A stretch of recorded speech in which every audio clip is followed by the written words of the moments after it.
राष्ट्र जगत vision news में आपका स्वागत है। मैं हूं आपके साथ वीना।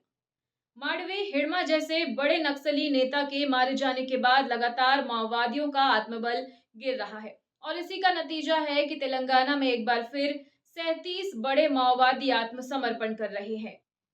टॉप माओवादी कमांडर हिड़मा के मारे जाने के बाद माओवादी संगठन के भीतर भारी खौफ का माहौल है। इस डर के बीच संगठन के कुल 37 सदस्य शनिवार को तेलंगाना के डीजीपी शिवधर रेड्डी के सामने आत्मसमर्पण करने जा रहे हैं। सरेंडर करने वालों में कई शीर्ष और प्रभावशाली माओवादी कैडर, केंद्र और राज्य समिति स्तर के सदस्य भी शामिल हैं। जानकारी के मुताबिक ये सभी माओवादी लंबे समय से बस्तर क्षेत्र में सक्रिय थे, लेकिन सुरक्षा बलों का दबाव बढ़ने के बाद तेलंगाना के जंगलों में छिपे हुए थे। अधिकारियों का कहना है कि इतने बड़े पैमाने पर आत्मसमर्पण से माओवादी संगठन की ताकत को बड़ा झटका लगेगा और क्षेत्र में शांति स्थापित करने की दिशा में ये बेहद महत्वपूर्ण कदम होगा।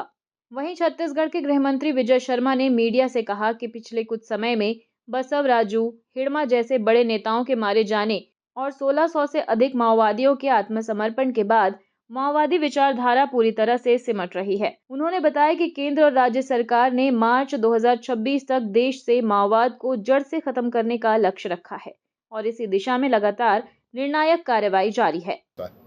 नक्सलियों के बीच मतभेद बहुत समय से समझ में आ रहे थे, परंतु अब ये जो खुलकर सामने आया, जो तथ्य कह रहे हैं, मनीष कुंजाम जी कह रहे हैं, ये बहुत बड़ी बात है।